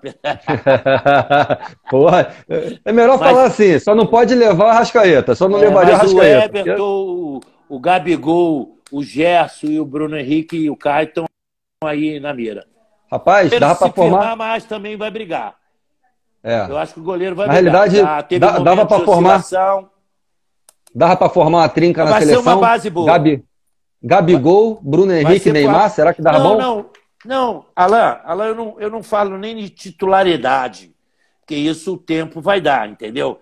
Porque lá tem Neymar, tem o Neymar, tem o Felipe Coutinho, tem o Gabriel Jesus, tem jogadores aí. Tem o próprio Arthur, que foi brilhante, tem o Marquinhos, zagueiro e tal. Nossos laterais precisam evoluir, alguns aí, e aparecer, crescer verdade. Desenvolver aí, porque é uma posição que nós não estamos muito ricos neste momento. Por isso que eu falo do Caio Henrique, daqui a pouco entra aí na zaga, que está precisando, mas acho que o Gerson tem chance. No caso, o Rodrigo Caio, você diz? Rodrigo Caio, falei, né? Rodrigo Caio, falei errado. Caio Henrique não. Rodrigo Caio. Caio Henrique é o lateral que voltou lá para... Estava no Fluminense, Grêmio, está lá no Atlético de Madrid, voltou. É um bom nome também, fez bem na Olímpica, no Fluminense, mais espaço no Fluminense, mas é um lateral aí que pode estar na mira da Olímpica para principal. Show. O outro detalhe que todo mundo quer saber também, pela sua experiência, qual foi a sua ótica daquela derrota fatídica para a Alemanha, cara, dos 7-1? O que você acha que aconteceu ali com a experiência que você tem de seleção? Copa é diferente, Copa do Mundo não é fácil. No Brasil é uma experiência maior ainda, acrescida de situações que ninguém vive. Nenhum treinador com mais bagagem ali estava com campeões do mundo. Mas eu acho que nós ficamos muito expostos. Olha, nós não tivemos a preocupação do adversário, das suas qualidades, da proposta dele. Isso tem que ser passado. Muitas vezes foge, escapa, mas acho que faltou ali um respeito maior pela Alemanha, porque a coisa se deu tão rápida e de forma tão cruel que ficará na história marcada negativamente aquele 7-1. Então, achei que faltou um pouquinho de respeito à Alemanha, respeito ao próprio futebol, apesar de ter jogar no Brasil, o apoio da torcida, é diferente. Torcedor de Copa do Mundo é diferente. Torcedor de Copa do Mundo não é o torcedor do campeonato, dos valores. É um turista e o prazer para o futebol é diferente. No estádio tem a paixão, tem a pressão, e acho que isso dá momentos de insegurança se a equipe não tiver ela mesma a sua segurança em si, nela própria. Então, achei que faltou um descuidado nosso em respeitar uma geração vitoriosa da Alemanha. Era um adversário que tem história no futebol, tem bagagem, tem rodagem, está sempre brigando por títulos, está sempre apresentando uma filosofia de dar tudo dentro do jogo, não guardar nada para depois. É uma mentalidade importante. E nós temos, às vezes, falhas emocionais por sermos latinos dentro disso, um pouquinho de vaidade, um pouquinho de bunda empinada, tarajura, que prejudica. Mas acho que um pouquinho mais de seriedade a respeito de leitura do potencial da Alemanha faltou. E faltou também azar nas contusões, lesões ali, na troca. Eu acho que a seleção ficou muito mais exposta, voltada para uma função ofensiva e esqueceu do equilíbrio. Maior eficiência sem a bola, em defender, com uma maior eficiência com a bola para atacar. O Jorge Chianelli fez um resumo aqui, compactou tudo aqui, ficou perfeito. A Alemanha ganhou de 7-1 porque jogou de preto e vermelho. Verdade, porra, verdade. E aí, como é que você enxerga hoje? Isso foi usado na Copa. E foi, rubro-negro. Vestiu o rubro-negro não tem pra ninguém. Deixou chegar, já era. Eu tava lá na final. E a bola bate na trave e sai. Muitas vezes bate na trave e entra. A Argentina teve com Higuaín, com o próprio Maradona, chance de ganhar a partida e acabou perdendo. Né?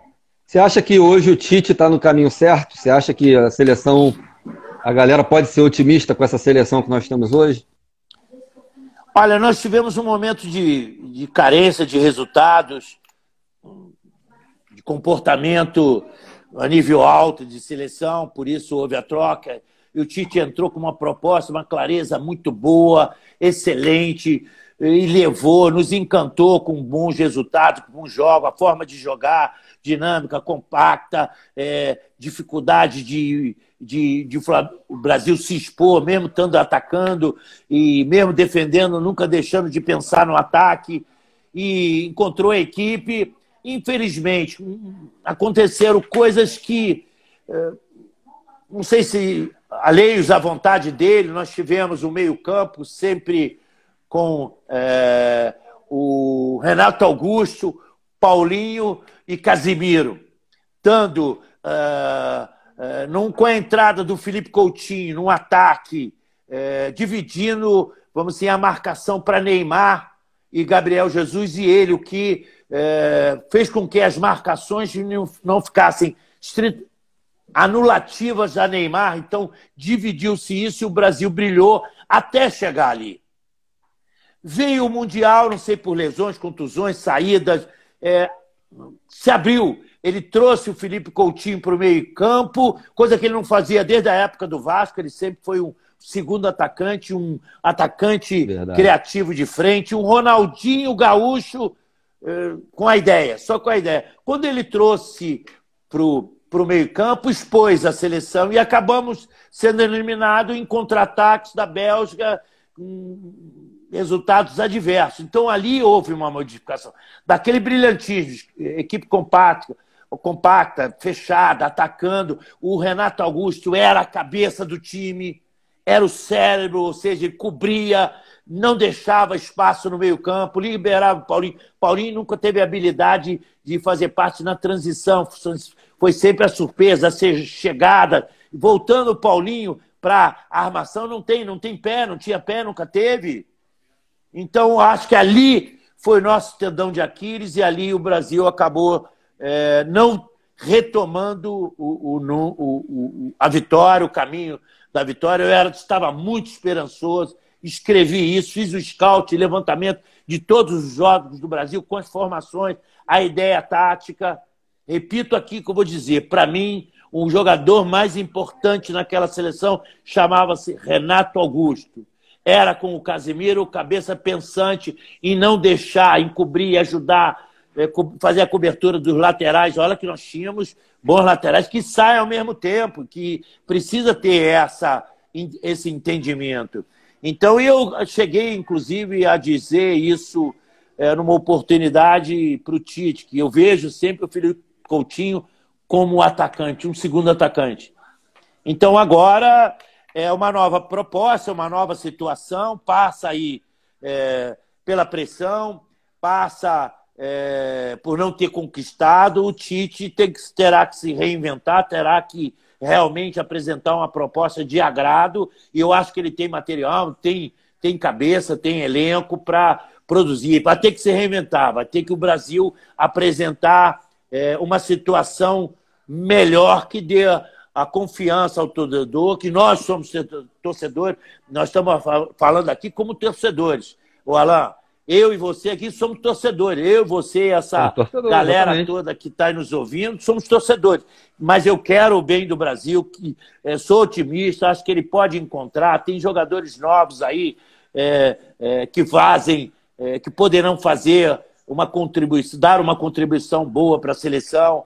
Então, acho que o caminho é esse. E o Flamengo pode ser um exemplo disso também, pô. De proposta de jogo, de pressão, de marcação alta, mentalização de perda de bola direta, o primeiro responsável ali, porque você está mais próximo do ataque, equipe coberta, a zaga coberta, sabendo se defender bem, sabendo sofrer no momento certo e não dar chance para o adversário. Até pegando o link do que o senhor falou aí, você é a favor de um treinador, por exemplo, europeu, assumir a seleção brasileira para trazer uma nova metodologia disciplinar, de gestão, macro? O que você acha? Bom, é uma pergunta difícil, porque nós já tivemos no nosso caminho dos clubes treinadores estrangeiros que vieram e contribuíram para fazer a nossa estrada, a nossa história. E toda a contribuição ela é bem-vinda, tá? Mas acho que o processo deva ser feito aqui no Brasil. O treinador, se for estrangeiro dentro da ideia, ele daqui ter o resultado, obter rendimento, mostrar conhecimento da mentalidade do jogador brasileiro, não ter dificuldades da língua, com o idioma, conhecer nossas raízes, militar aqui dentro, ter produção para isso, essa hipótese ser levantada. Vir de fora direto para assumir a seleção, eu acho que não trará os benefícios que nós queremos. Vou até ser mais direto. Um cara que já está adaptado, com todo respeito ao Tite, está só uma suposição, tá?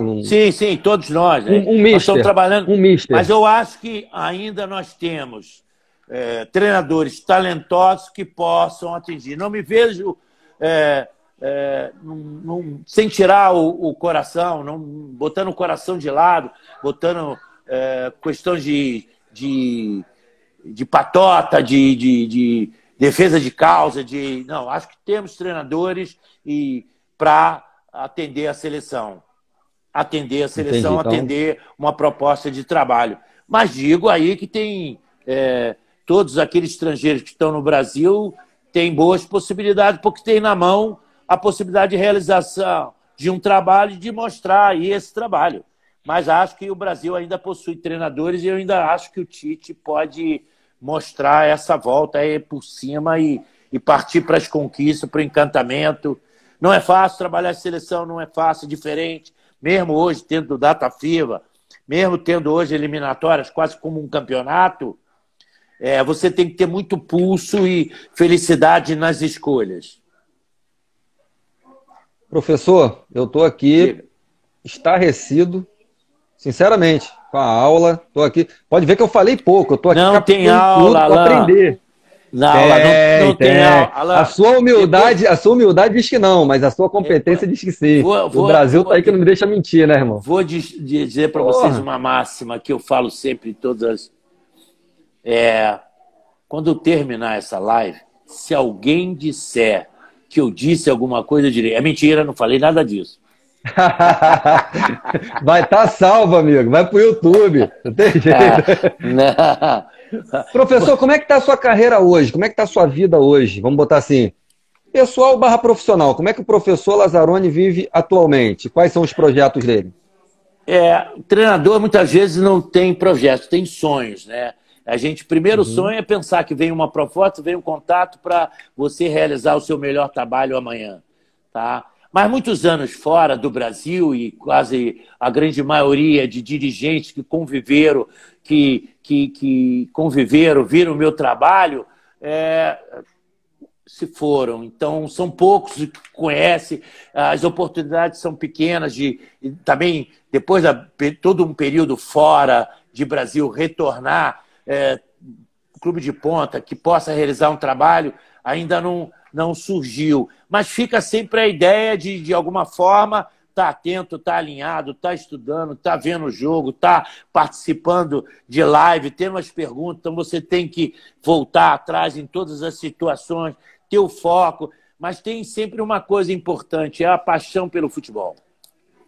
Paixão pelo futebol é a coisa que nós devemos passar, todos nós que vivemos no esporte, no futebol, porque é verdadeiro, e esperar que aberto aí as situações. Eu procuro agradecer, repito, tudo que aconteceu e que poderá até acontecer. Vamos deixar para o dia de manhã. Treinador é um barquinho, eu não sei a categoria, você, a vela, o mar e o vento, que bate na sua vela e leva você numa direção. Então, eu continuo otimista e continuo. O próximo desafio será o mais importante. Temos também o grande Bruno Lazzaroni aí, fera demais. E Sebastião Lazzaroni, a fera, tá no mercado. É isso que ele tá aqui, ó. Tá acabando de dizer. Está no mercado, porém, a galera aí, ó, que tá se achando. Porque, infelizmente, quem tá falando sou eu, tá, professor? Não é o senhor, não. Quem tá falando sou eu. A vaidade, né, toma conta de tal forma que o pessoal se acha muito absoluto, principalmente os mais modernos.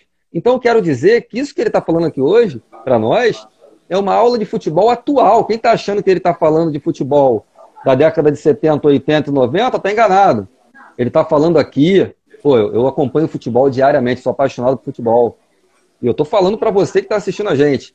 O cara está atualizado 100%. Fez o download aqui, está atualizado. Então, clubes, pelo amor... Nossa live costuma abrir portas, hein? Essa live aqui é pé quente. Clubes, presta atenção no que eu tô falando. Cara, presta atenção no grande... Porra, só o nome dele. Imagina você anunciando.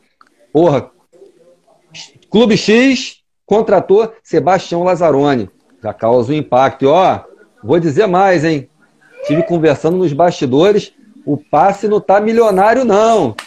O passe não tá milionário, não. Tá maneiro, dá pra contratar. Eu não tenho um agente melhor. Aí, vou morder um pedaço já desse aí. Eu desde o início, veja bem, desde quando eu fui fazer educação física lá, o FRJ, por que eu fui fazer? Porque eu gostava do esporte. Eu queria estar no esporte, queria estar dentro do futebol. Era a minha paixão. E continua sendo. Eu nunca quis ser o treinador. Eu já fui Aspone, porra. Aspone no futebol é assistente de porra nenhuma, porra. Então já fui Aspone. Já fui assistente preparador físico, já fui assistente técnico, já fui treinador, já fui coordenador. Então, eu quero estar atento ao futebol e se podia inserir muito bem, se não, aos meus domingos no Maracanã, o maior tempo. Que fizeram um crime com o nosso Maracanã, hein? Porra, Aproveito fala a não, live cara. aqui. Fala não. Quem viveu o Maracanã, como eu vivi, Na é outro geral, estádio. Hoje é conforto, verdade. é elite, tirou o público, tirou a geral, tirou o custo baixo, tem que aumentar a capacidade. Já conversei isso com a direção do Flamengo, que abraçou o Maracanã. Tem que aumentar, tem que criar um espaço, tirando as cadeiras, botando aquelas barras para o torcedor assistir o jogo ali em pé. É a geral na arquiba, gerarquiba, para aumentar a Olha o que o Fernando capacidade. botou aqui. Olha o que o Fernando botou aqui. Treinador não tem idade. Esse aqui é o Fernando Dourado. Treinador não tem idade. Com todo respeito, Lazzaroni é foda. Aí, pra Então, eu você ver acho o que que eu o tô Maracanã falando. tem que se reinventar o Maracanã. É difícil gastar agora uma grana para reconstruir, não é isso. Mas acho que medidas devam ser tomadas ali em determinados setores para trazer o custo mais baixo, aumentar a capacidade do estádio e botar ali mais calor humano, mais paixão. Você acha que o Flamengo tinha que ter seu estádio próprio, cara? Você acha que se o Flamengo tiver um estádio próprio, a gente não quebra o Maracanã? O que você acha? Se o Flamengo sair do Maracanã, quebra o Maracanã. Quebra, não quebra? Quebra, não tem como. O Flamengo é o carro-chefe do Maracanã. E acho que os Pô, clubes tinham que entender, porque eles também se tornaram famosos e grandes através do Maracanã. É claro que o verdade, Botafogo verdade. tem o seu estádio hoje, mas acho que alguns jogos Aham. poderia, na parceria, ir lá também. O próprio Vasco da Gama, que tem seu Januário, poderia ir lá também. Não a dupla Fla-Flu só. Acho que poderia, com aumento da capacidade e diminuição de custos em alguns setores, contribuir nesse sentido. Eu sei que o Flamengo tem um sonho, né, de fazer o seu próprio estádio. Mas se você olhar nessa comemoração aí, dos 40 anos do Campeonato Nacional de 1980, você vai ver cada um deles dizer: pô, Maracanã era a nossa casa, Maracanã é o nosso É palco, verdade. Maracanã é o nosso campo. E vou dizer também para nós, com 89 como objetivo de chegar às finais, eu passei isso, moçada. Nós vamos ter a oportunidade de decidir uma Copa América vestindo a camisa da seleção brasileira no Maracanã, o maior tempo do futebol mundial. Então, isso era uma motivação, isso era um incentivo, isso era um foco, uma luz para tentar o jogador pegar. Era atacar a pedra na lua, mas era real e podia acontecer. Rapaz, vou te falar, hein? Sem palavras para agradecer a participação. Tudo que é bom, infelizmente, dura pouco. Eu ficaria até amanhã aqui. Eu? Não, Tá aí, ó, acho tá que bom, tem Marcelo outros Buarque, aí. Eu que Marcelo Buarque agradeço, também. Alain. Marcelo, pode terminar, Marcelo? Tu quer mais? Então, professor, quero muito te agradecer, muito mesmo. Amanhã a live vai ser fraquinha amanhã. O cara não jogou nada. Quer ver como é que ele vai até sorrir quando eu falar o nome do cara? Tita, campeão do mundo pelo Milton Flamengo. Queiroz da Paixão, o Tita, o Oh, campeão. aí. Dentro Amanhã do campo teremos e fora do Tita. campo. Cabeça Fera dura em demais, então. determinados momentos, é difícil. Mas eu Aí, tenho show uma de passagem bola. marcante com ele. O gol do campeonato, pena que foi em cima do Flamengo. O gol do título Ah, de 87 é o Milton Queiroz da Paixão, o campeão. Ele sabe um pouquinho daquelas histórias que eu contei aí, e eu falei para ele: porra, meu garoto, para a gente mudar uma coisa, o status quo aqui para ganhar esse campeonato, você vai ser o meu checkmate. Você vai ser o jogador. é. Papai do céu foi feliz pra caramba que ele faz. Romário rouba a bola, o Luiz Carlos rouba a bola, dá pro Romário que cruza, o Roberto ajeita no peito e rola para ele, ele dá uma varada, pegou na veia lá no ângulo. Então o Tita é um personagem do futebol mundial. Ele tem marcos históricos. Ele foi um dos primeiros a ganhar títulos europeus.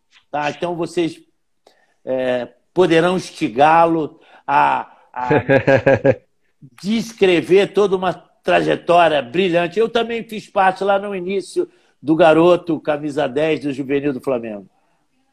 Um Amanhã, beijo para 18 ele, horas. Titão. Amanhã. Vou mandar para ele com certeza. Quem te mandou um abraço, que eu tava conversando hoje cedo, foi o Rondinelli, cara. Falou, porra, manda um grande É. abraço para ele também. Pô, tava lá no Ele início está lá, nesse tal. depoimento aí e passa toda uma paixão. Rondinelli era o coração na ponta da chuteira, sempre foi assim. E é até hoje, como ser humano também, fantástico. Sim, Grande sim. Rondinelli. Aquela era uma Professor, geração fantástica. então, professor, vou abrir o espaço aí. Você, faz de conta que eu nem tô aqui. Coadjuvante, aprendi pra caramba, assim como o Marcelão tá aí falando. Rapaz, o espaço é seu, coração Não, aberto aí pra nação. Fala com a nação, que eles querem ouvir o senhor pra gente se despedir da galera. Nação Urubu 81, Alain Martins, meu muito obrigado. Foi uma oportunidade de jogar uma conversa para fora, gostosa, franca, sincera, leal e apaixonada, motivante, porque eu acho que não vejo nenhum profissional passar isso. Nós temos que ser frio, calculista, coração gelado em determinados momentos. Calculistas até, mais sonhadores, mais se reinventando. Então, isso faz parte. Então, quero deixar aqui, não o treinador, não os depoimentos, não, apenas um ser humano apaixonado pelo futebol, apaixonado pelo que faz. E, repito, o agradecimento a vocês e a todos os profissionais que passaram comigo, que eu tive a honra de trabalhar. Meu muito obrigado a todos. Só posso A parabenizar o única senhor, não. verdade, Alan, que eu sei é que eu não sei se eu sei. Ó, parabenizar não só pelos feitos pelo futebol, mas por esse ser humano, por essa energia, esse ser humano fantástico que se mostrou aqui. Dá um abraço no Brunão aí por mim. Que Deus abençoe o senhor, sua família aí. E em breve estaremos entrevistando, né, aqui o grande Sebastião Lazzaroni do Clube X. Em breve vai estar de volta o homem, eu tenho certeza absoluta. E vou estar ali juntinho Mas, também. mas Valeu, irmão? eu posso magoar vocês, Alan. Aí eu tenho que virar coração gelado, hein? Rapaz, você pode ganhar 99% dos seus jogos. Só não ganha do Flamengo, que está tranquilão. Irmão, Profissionalismo beijo acima no de tudo. coração. Um beijo, valeu, Sempre, Alan. sempre, sempre. Sucesso aí no Professor, trabalho. só te peço Nação Urubu desculpas aí. 81. Ah, Te peço desculpas que eu não sou repórter, não sou jornalista, eu faço pelo coração e pelo amor. Então, não é se eu porque falhei em não algum momento, quer. também não estou preocupado. Não é Obrigado, porque tá, meu não irmão? quer. Eu acho que tem Quem sabe um tudo. dia, quem sabe um dia. Não, as chances hoje, as mídias sociais, esses canais proporcionam aí o novo caminho, é um novo desafio, tá? Passar a paixão, a verdade, a informação, a notícia como verdadeira e fiel. Esse tem um lado aqui apaixonado. Nação Urubu 81 já está. O nome já está dizendo tudo, mas tem outro lado profissional que você tem toda a capacidade, pode ter certeza disso. E o jornalista começa assim. Eu conheci muitos que eram vendedores de supermercado. Vou citar um, ou o Demário Toguion, um botafoguense, que vendia no supermercado na noite e se transformou num jornalista. Então, é a grande oportunidade. Sucesso para você e torço para você ver aí um novo canal, não só falando da história do Flamengo, mas a história do futebol, da verdade, da sinceridade, do atual, da entrevista com os jogadores da atualidade, das dificuldades, do processo todo. Alan, sucesso, muito obrigado, um abraço. Beijo aí, galera. Beijo Obrigado. no coração, valeu. Galera que acompanhou essa aula, uma pena tem que se despedir. Mas grande abraço aí, fiquem com Deus e se cuidem, galera. Se cuida, porque tá complicado aí esse Covid-19. Então, vamos todos aí tomar essas medidas. Tá acabando. Se Deus quiser, esse negócio vai passar e a gente vai voltar aí para os estádios, todo mundo bem. Amanhã tem Tita, depois de amanhã também. Surpresa. Surpresa. Só vai saber amanhã depois do Tita. Mas vou te falar, hein, cara. Até segunda-feira tenha compromisso com Nação Urubu 81. Você não vai se arrepender. Dica do amigo Alan Martins. Um abraço a todos, boa noite. Saudações rubro-negras. Fiquem todos com Deus aí. E obrigado mais uma vez por todos que participaram.